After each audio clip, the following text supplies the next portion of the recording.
a Suicide Prevention and Response Independent Review Committee.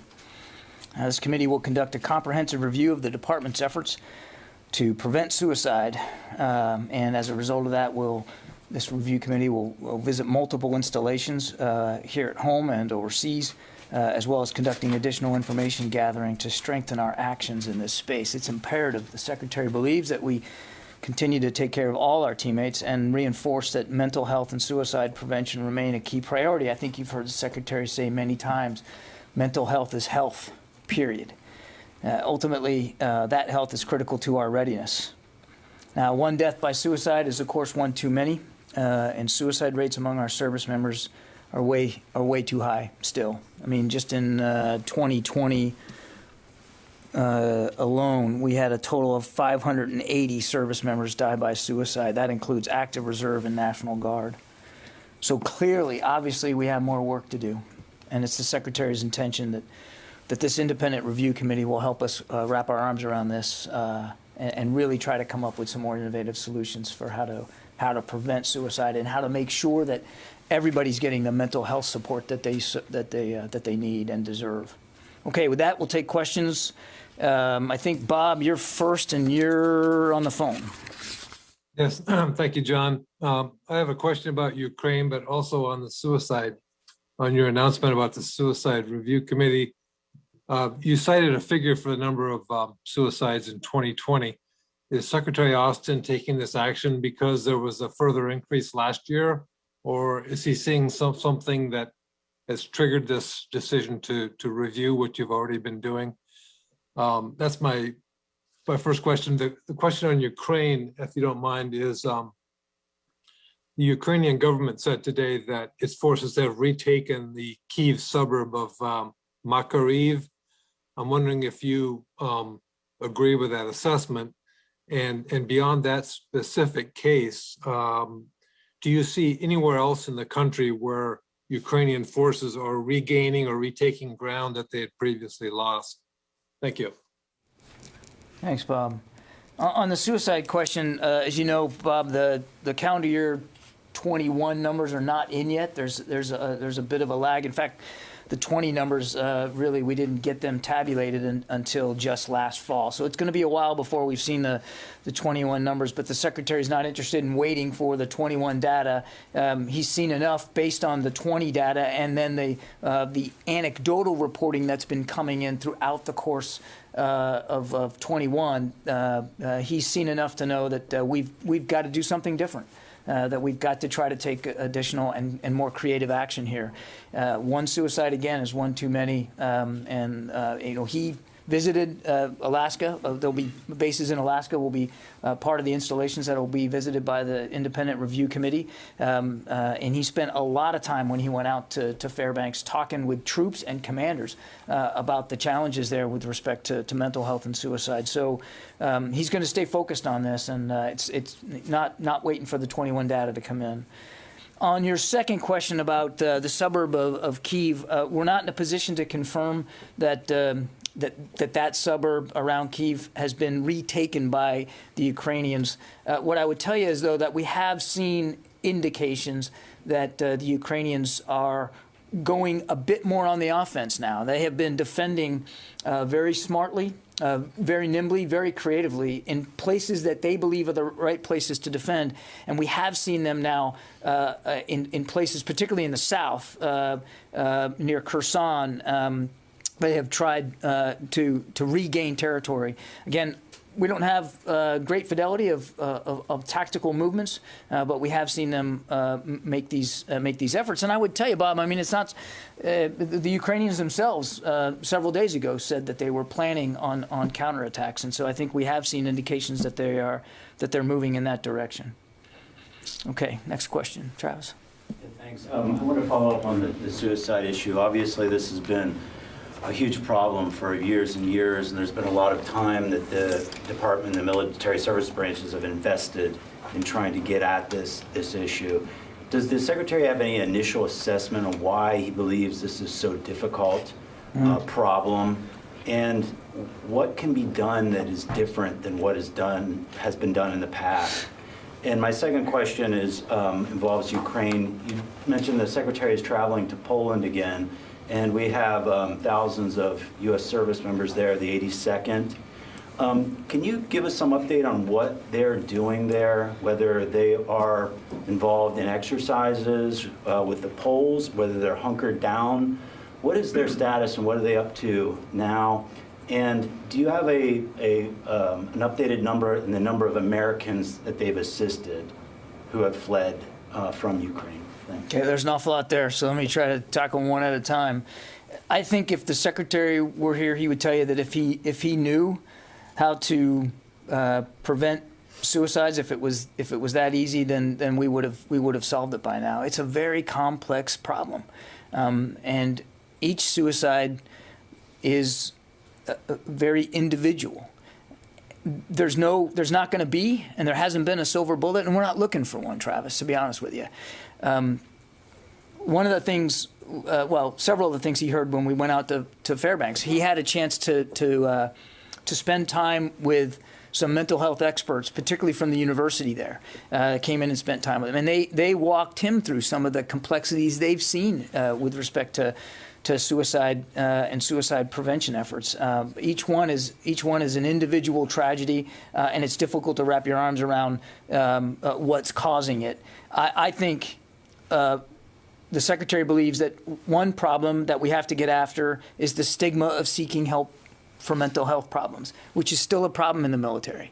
There's still a feeling by too many service members that if I'm having problems dealing and coping, I can't seek help because it'll be held against me on my next promotion board, or it may be held against me on my assignments, or maybe my commanding officer will think twice before giving me a new assignment inside the command. So I think the Secretary firmly believes we've got to work harder to get at the stigma. I think another thing, and you've heard him talk about this, is the majority of suicides. I shouldn't say the majority. There is a significant amount of suicides in the military that are gunfire related, gunshot related, personal firearms. And one of the things that he wants to do is work with commanders on storage of firearms in the home or on base, and make sure we've got that we've got that well in hand.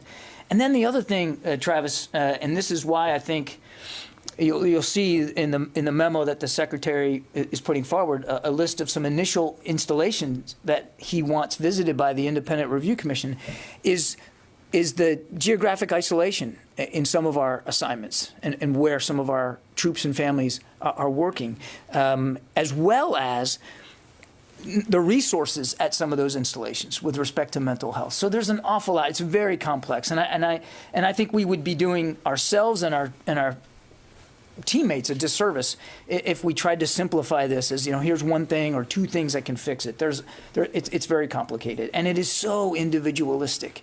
But I think we got to start with understanding the mental health needs of our troops and their families, reducing the stigma, and making sure that if we're going to say, hey, it's not going to be held against you for seeking mental health counseling, that we can actually get that counseling to you.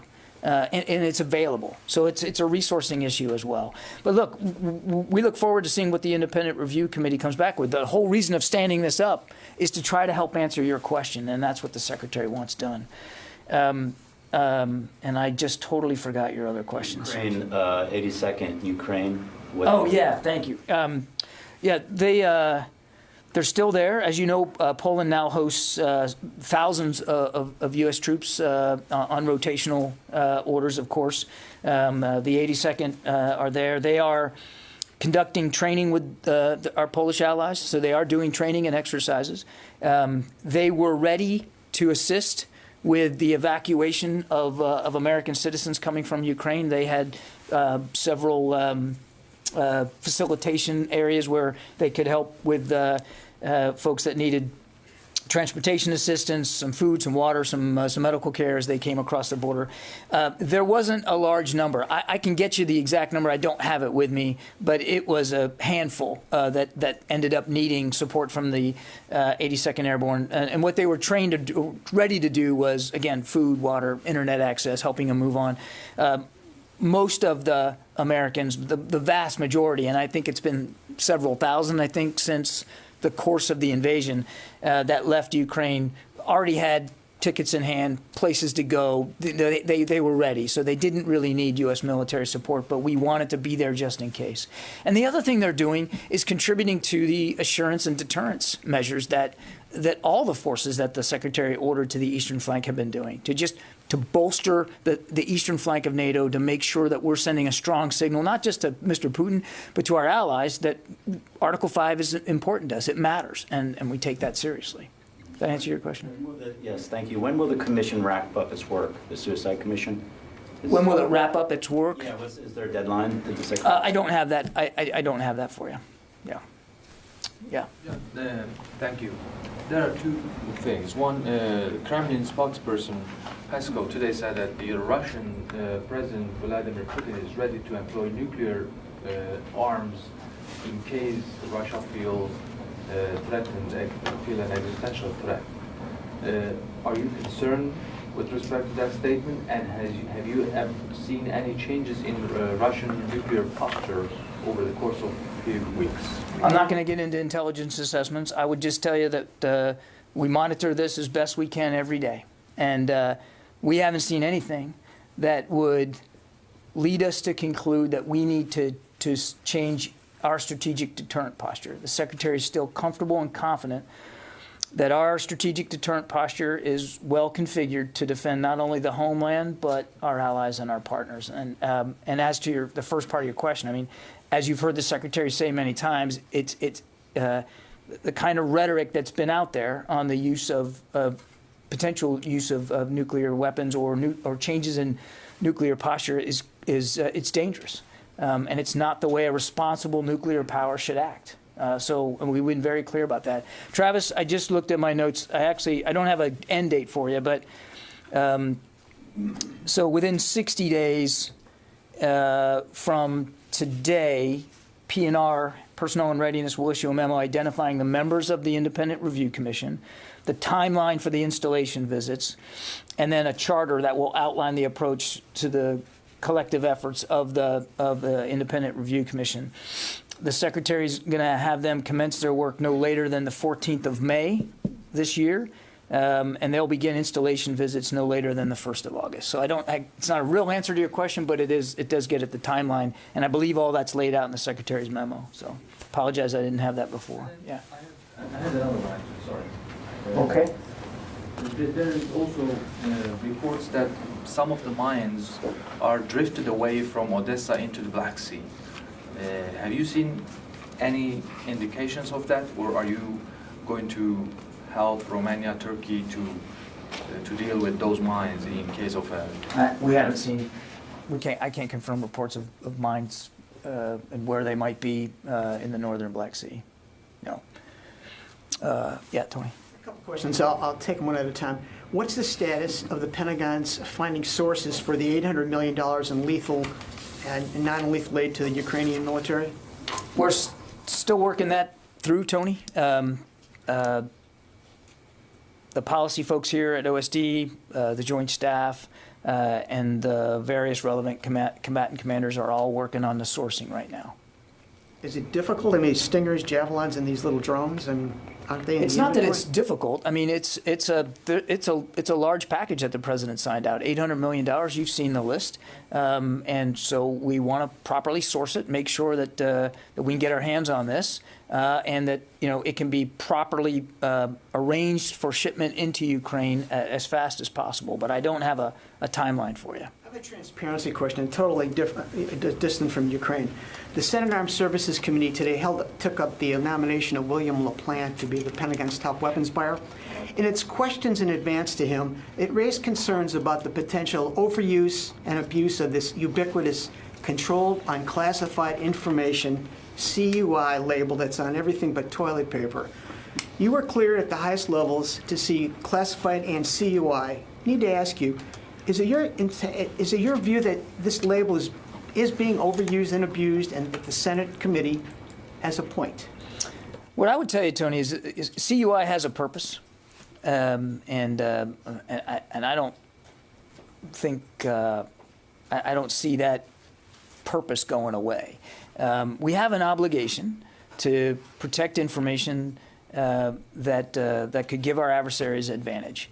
Now, look, and you and I have talked about this a lot. Right. It is a balance, and I'm not going to stand up here and proclaim that we get that balance right every time. We don't. But I can tell you that we try every day to get that balance right between operational security and transparency. And being the guy that stands up here almost every day, I can tell you, even I don't always get it right.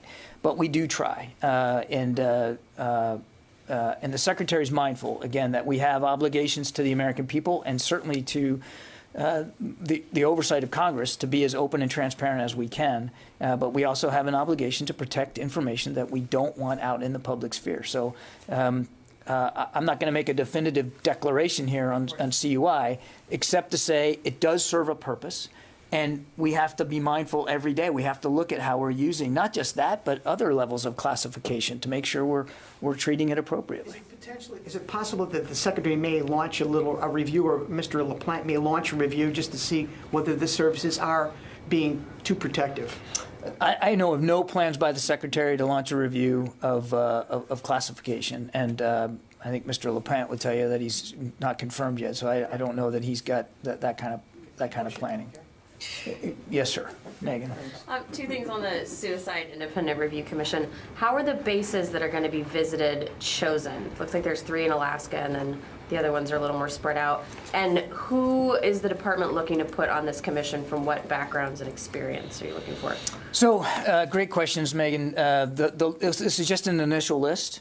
Ultimately, the Secretary made these decisions. He was advised about this from talking to senior service leadership about some of the challenges that they're having by the chairman, of course, General Milley, and policy, particularly personnel and readiness. I mean, it was a team effort to come up with this list, and it made it's the initial list of installations. It doesn't necessarily have to be the end-all list here.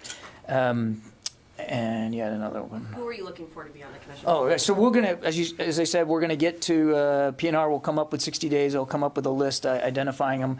What we're going to be looking for are obviously people with experience and expertise in mental health, particularly suicide prevention, and people with senior organizational leadership expertise. So in and out of the military.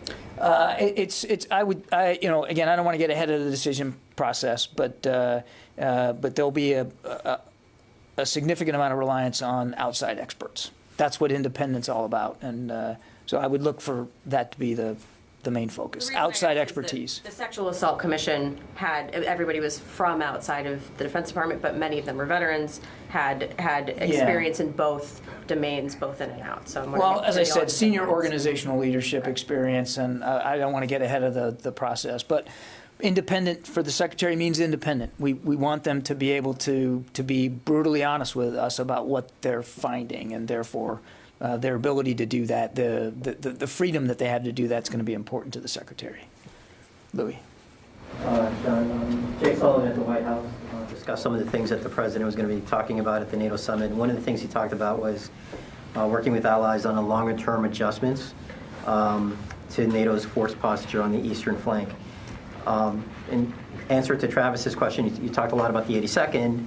The 82nd is one of the main components of adjustments that have been made on the eastern flank, but that's been done unilaterally by the U.S. Correct. So is there a possibility that we could see a turnover from this turning from a unilateral mission to a NATO mission involving U.S. troops? Or is the President talking about further contributions from other countries, NATO countries along NATO's eastern flank, as opposed to just the U.S., which I think has surged the most number of troops there right now? Well, we went from 80 to about 100,000. Look, I don't want to get ahead of the President here in a meeting that hasn't happened in Brussels. when we were in Brussels last week, and the Secretary had a chance to meet with Secretary General Stoltenberg as well as many defense ministers across the alliance, it was clear that the alliance itself was taking steps to bolster deterrence and readiness. I mean, we talked about these battle groups that are going to be formed, and the degree to which they exist long term is really going to be an alliance decision, not something that the United States will be able to decide unilaterally.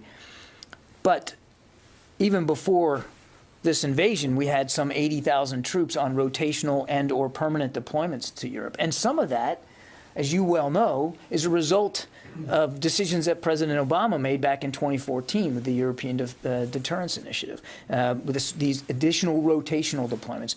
I don't know what the future is going to look like. I can tell you that the Secretary wants to preserve his options to unilaterally be able to continue to bolster the eastern flank. We're not sure where this is going to go, but the Secretary is convinced that wherever it goes, the security environment on the European continent is now changed. And we've got to think about it in a completely different way, no matter how this all ends up. So I think he wants to preserve as many options available to him so that he can tee those up to the president. Ultimately, it's going to be the commander-in-chief's decision. But I think you're going to see a robust discussion inside the alliance, but also you'll see, I believe you'll see robust discussions inside nations themselves, sovereign decisions that they might make about their own deterrence and defense capabilities. Some of them will be just intrinsic to themselves because they are on the eastern flank. Some of our NATO allies are not on the eastern flank, but might make unilateral decisions as well. So we're going to have to see where it goes. Clearly, though, the security situation, the framework here on the European continent is changed, and I think everybody's going to have to deal with that going forward. Do you think this will impact the national defense security strategy and national defense strategy that is supposed to come out soon? Well, I'm not going to get ahead of the document, Louis. We're still working on that, and there's been a lot of effort put into the national defense strategy. So I don't want to preview it. I would only say that, as I said before, certainly the strategy will have to be informed. It will be informed. It is being informed by what's going on in Ukraine. Yeah. Dan. The briefing earlier with the senior defense official on background suggested that the logistical problems continue to manifest themselves. Could you talk a little bit about how that looks at sea for the Russian naval forces and also for Russian troops on the ground if they are not sort of prepared for the winter weather? Yeah, we continue to see indications that the Russians did not properly plan for logistics and sustainment. We know that they continue to have fuel issues across their force, and that they're still struggling with food. I mean, you've seen the footage yourself of Russian soldiers looting grocery stores. So they're still having trouble feeding some of their troops. They either didn't properly plan for logistics or sustainment, or they didn't properly execute to their plan, but they are still having problems. It is exacerbated by the Ukrainian resistance, because the Ukrainians have targeted some of their resupply, as we've all talked about this vaunted convoy for so long. So we know they're still struggling with that. We haven't seen indications that they are trying to resupply from outside of Ukraine, but we know that that's something that they have thought about. Is there, so just to follow up, also it sounds like the combat power that they have deployed has been reduced slightly from what it was.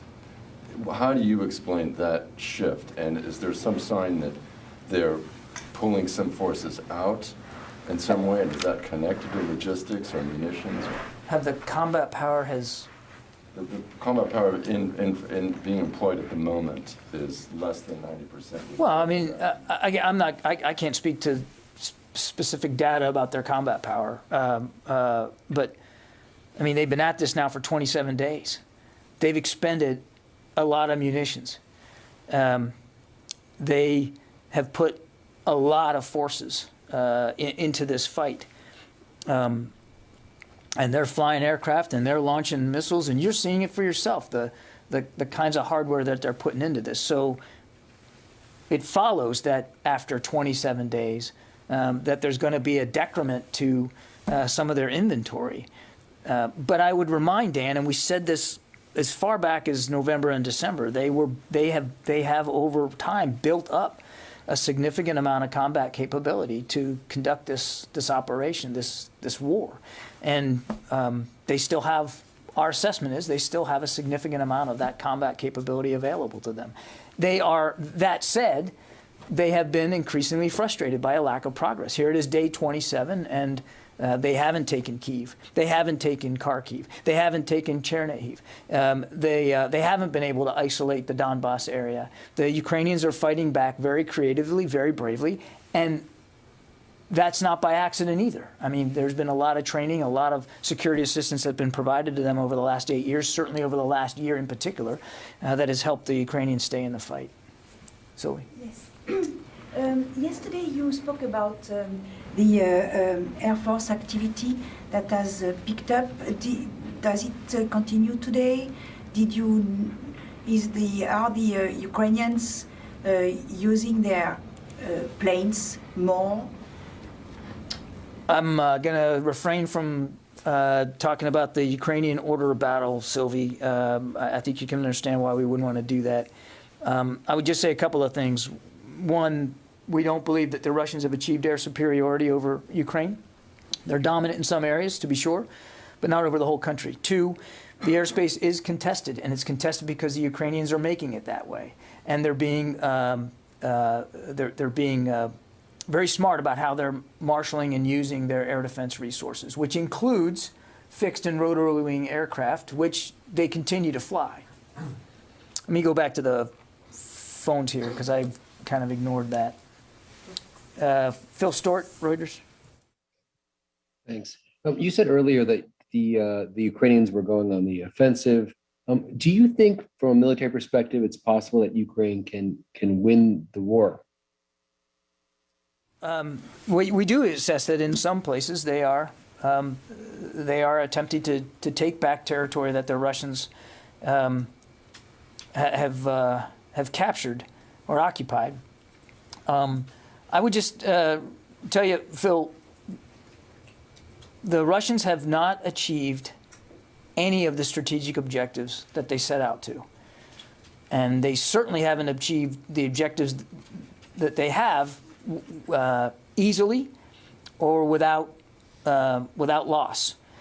The Ukrainians are putting up a very stiff defense. And what we continue to believe is, well, a couple of things. One, the war was completely unnecessary. A war of choice. Mr. Putin still had diplomatic options on the table when he decided to invade. He can end this war today by being a negotiator of good faith with the Ukrainians. It could end today. There's no indication that he's willing to do that. But we still believe that it should end now, and Mr. Putin should commit to good faith negotiations with the Ukrainians to do that. Mike Brest, Washington Examiner. Thanks for taking my question. This is going to be a little bit out of left field, but is the Ahmadi family still in Afghanistan? And if so, why is this taking so long? We haven't heard anything about it in a little while. Yeah, Mike, thanks for that. We're still working very closely with the family's representatives, with Mr. Ahmadi's former employer, to effect their safe relocation out of Afghanistan. They are still there, but we are working this very, very hard. It's a complex process. We want to make sure that we do this in the appropriate way. And I don't have more of an update than that for you.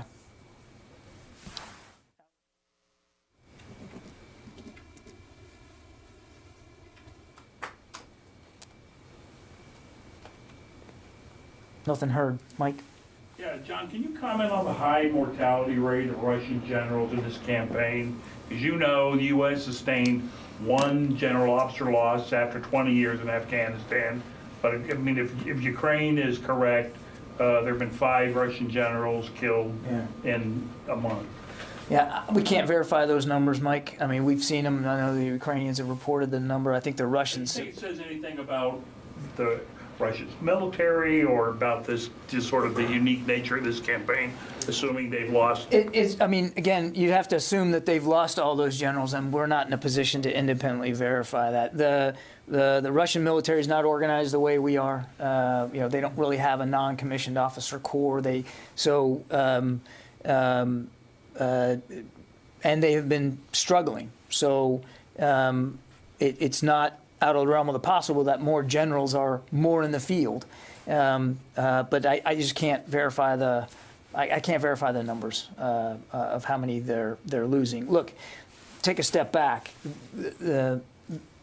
They have struggled, again, what we talked about with logistics and sustainment. They have struggled with maneuver. They did not expect a stiff Ukrainian resistance. They are not integrating, we don't see them integrating air and ground forces the way you would think a modern military might do that. They appear to be operating in silos. We think they're having command and control problems, ability just to communicate with one another and communicate between units.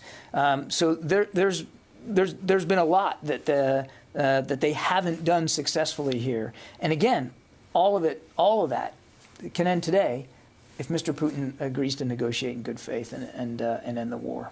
Fadi. Thank you, John. I'll come over here in a second. Two questions. One is follow up on Louis' question. So in light of the assessment by the Secretary that the security situation in Europe has changed, is the U.S. in favor of permanent and collective reposturing on the eastern flank of NATO, something to be taken by the entire NATO alliance? And the second one, as you recall, the previous aid package of $350 million actually was delivered in probably in a record time. We had a... It was. Yeah. I was wondering why, although this is more than double that, the 800 is more than double that package.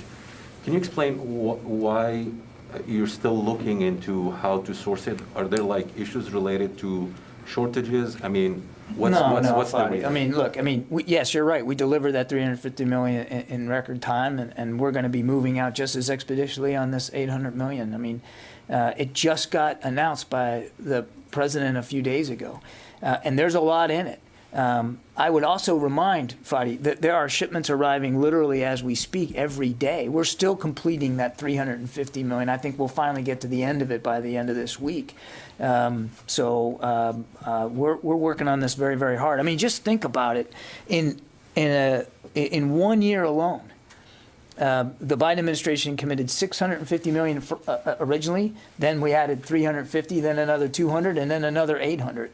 So that all told, in the time that President Biden has been in office, we have now committed $2 billion worth of security assistance to Ukraine, and a large part of that initial chunk of $650 million was delivered before, well before there was even a threat of invasion. So this is something we've been focused on, and I think you're going to see that continued focus going on forward. Now, we understand that now, time is not necessarily our friend. We get that, which is why that $350 million was delivered so quickly, and it's why we're going to work very, very fast on this one. On the posture question, I think, Fadi, it's just too soon to know right now. Your position on the issue, the U.S. position, not... That's what I mean. It's too soon to know right now. I think the Secretary certainly understands that, again, the security situation in Europe is changed. And however this ends up, we're going to have to look at the European continent in a different way. And the Secretary understands that. What does that mean exactly in terms of force posture? We don't know yet. But I think the Secretary is willing to have that conversation with his leaders, civilian and military alike, and certainly wants to be able to provide options to the President should the President decide to go in new ways. But we're just not there yet. Right now, the focus is appropriately on two things: making sure Ukraine can continue to defend itself by getting this stuff there as fast as possible, and two, making sure that NATO is prepared to defend NATO territory, and that we are prepared to do our part in Article 5 commitments. That's where the focus is right now. Now, what the long term is going to be, we'll have to see. Jim? Going back to Mike's question, all of those problems with the Russian military, there are also reports that Russian soldiers are suffering frostbite. You know, well, if there's any military in the world that you think would know how to operate in the cold, you'd think it was the Russian one, which seems to indicate an absolute breakdown in leadership. And all of those problems that you mentioned before, is this affecting the morale of the troops out there? Are you able to assess that? And could that be something that changes the tide in this? Well, I think all of you know, you guys have been covering the building long enough, you know how important morale is to military effectiveness and cohesion. Look, I would just tell you, we certainly have indications that morale is a growing problem inside the Russian forces that are fighting in Ukraine. And as time goes on and they continue to fail to achieve the progress on the ground that they want to achieve, we've seen increasing indications that morale and unit cohesion is a problem. And yes, that absolutely translates into potential military effectiveness issues. I don't want to get into too much diagnostics here on a day-to-day basis of how they're doing. I think I went through a whole litany of things we know that they have struggled with. Clearly, morale at the unit level, anecdotally, we have indications that, yeah, that's a problem. And just another sort of, I'm sorry, Tom, but just another aspect of this, the precision-guided munitions, I guess, are running out. Is the Russian industrial base capable of replacing those? I don't know, Jim. I mean, as I said before, I mean, 27 days in, they've used a lot of munitions. They are, and I didn't really get to this earlier, but what we have seen as they have been frustrated on the ground, they have resorted to more and more long-range fires, as we call it here, bombardment by artillery, missiles, rockets, and clearly that's going to have that's going to show up in an inventory decrement. But we don't have an exact idea necessarily of what that looks like for them. Again, I think it's important to remind how much combat power, combined arms capability they built up over the fall, and that they still have so much of that available to them. But even for all that, it's quite stunning. Even for all that power, that 27 days in, they really haven't achieved any of the strategic objectives we think they were after. Tom. Thanks, John. Actually, follow up to two of our colleagues here. One, in Fadi's question about the 800 million. Is it safe to presume that like the 350 million, you're not going to wait until the entire 800 million is ready to go? That is correct. Okay. That is correct. Okay, thanks. And the second one is the Jim's about morale. There have been reports, and I know you can't always confirm all reports you hear, but there have been reports regarding Russian troop morale that some of the Russian soldiers are now slashing themselves, et cetera, causing physical harm to themselves in order to get sent home. What can the Pentagon confirm or elucidate on this? I've never been accused of being able to elucidate on anything, and I can't. I can't confirm those reports. I mean, again, we have anecdotal evidence that they are having morale and leadership issues at the unit level, but I have not heard that particular report. Let me go back to the phone. Jeff Selden, VOA. John, thanks very much for doing this. Two questions. Yesterday, President Biden confirmed Russia did, in fact, launch a hypersonic missile and described it as a consequential weapon. Can you share any additional information or assessment of what the Russians launched, or how many times, how many types of hypersonic weapons the Russians have used so far in Ukraine? And then also, I know U.S. officials said there haven't been any signs yet of Russian recruited foreign fighters showing up in any number in Ukraine. Is there any sense, though, of whether there are any Russian citizens, Russian residents who have been motivated by the propaganda Russia has been putting out to go and join the fighting, perhaps traveling to the DNR or LNR to join up with militias there? I haven't seen any indications of Russian citizens volunteering spontaneously to go fight in Ukraine. But that's sure as heck happening in Ukraine by Ukrainians. And we talked about that a little bit yesterday. Average citizens taking up arms, and sometimes even resisting without taking up arms. It's quite extraordinary, but I've seen no indications that that's happening on the other side. Quite the contrary. You see this big fancy rally in an athletic stadium, and which is clearly an orchestrated event by Mr. Putin, and the shutdown inside Russia of any semblance of independent media or independent information available to the Russian people. So clearly they aren't getting fully informed about what their military is doing inside Ukraine. And as for the hypersonics, the president's correct. I mean, we do understand that that at least in one instance, they used a hypersonic missile. Interesting that you would choose that against a fixed building when you look at the range of hypersonic missiles at a relatively close range.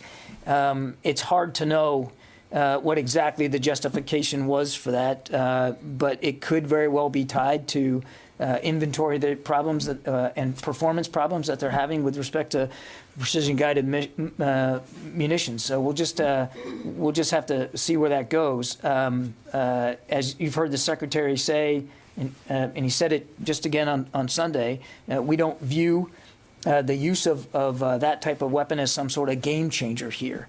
They took out a storage facility with it, or at least reportedly took out a storage facility with it. That's a pretty significant sledgehammer to take to a target like that. So it's not exactly clear what their intentions were. Yeah. Thank you, sir. I have a couple of questions on Horn of Africa counter-terror operations. Last week, Army General Stephen Townsend, he spoke before the Senate Armed Services Committee.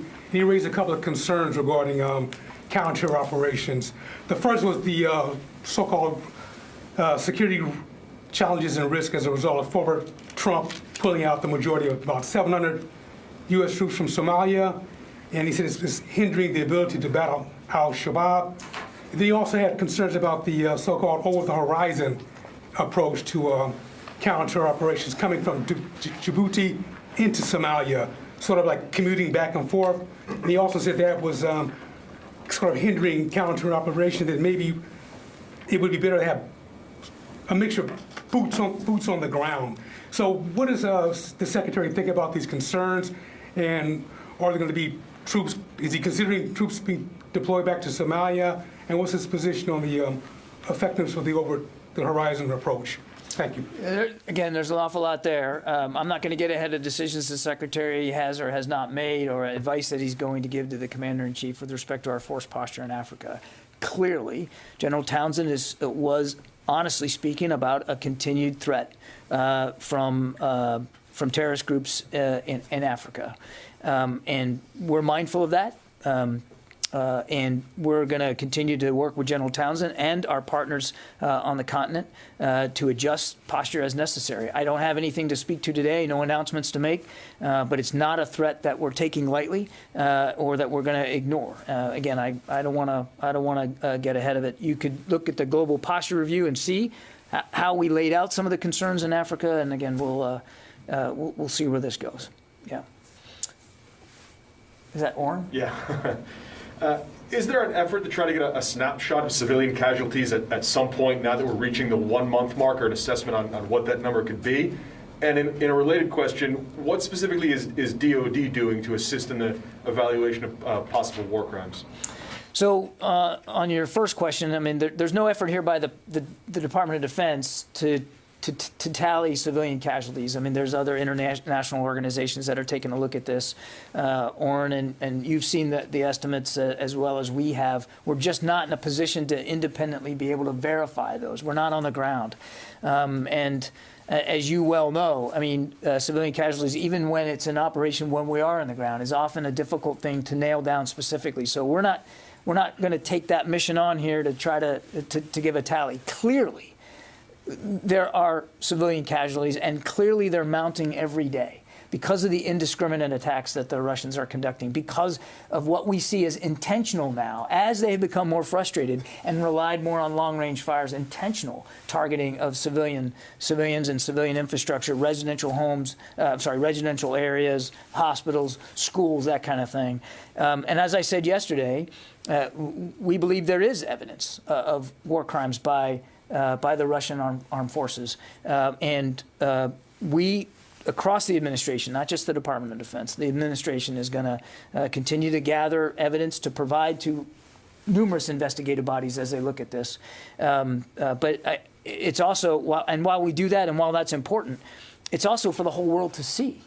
We don't need to tell CNN about this. I mean, you're on the ground as well. You've seen that. It's pretty stunning coverage. I mean, it's laid bare for everybody.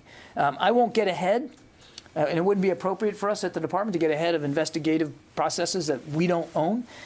It's just we believe we should call it like we see it, and we believe that there are war crimes being conducted by the Russian armed forces.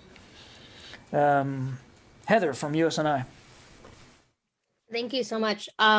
I wanted to see if you could confirm any reports that Russia launched 8 caliber cruise missiles from Admiral Grigorovich frigates in the Black Sea earlier today or yesterday.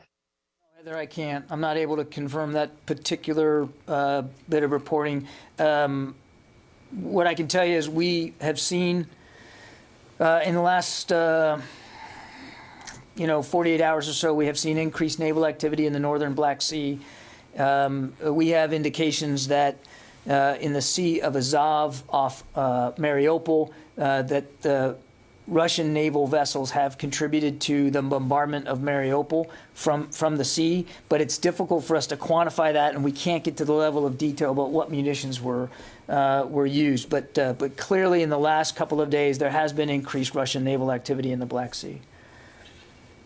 Okay, take one more. Yes, sir. John, what should the American public know about this new space defense partnership with Australia? You're going to have to let me take that question. I'll take one more. Cyber warfare. Well, okay, go ahead. Okay, are you've eloquently talked about the long-range brutal fire the Russians are firing on the Ukrainians, but the cyber warfare aspect of this, is Ukraine's civilian infrastructure still up and running in terms of internet capability and command and control for the military? I mean, this vaunted cyber warfare capability hasn't seemed to play out with the Russians. There are times and places when internet access in Ukraine is being disrupted, but there's also times and places when it's not, or where it's being restored. And we talked about this a little bit before. The Ukrainians have built up over recent years their own cyber resilience, and we've helped them do that. And it's not just the United States; other allies and partners have helped them do that, and they have managed to maintain a sense of that resilience. It's not perfect. The Russians clearly have tried to act in cyberspace to disrupt Ukrainian abilities to command and control and to communicate. But largely at a strategic level, they failed to do that because the Ukrainians still have good command and control over their forces in the field in ways that the Russians actually don't have. Okay, thanks everybody. Appreciate it. We are out of town.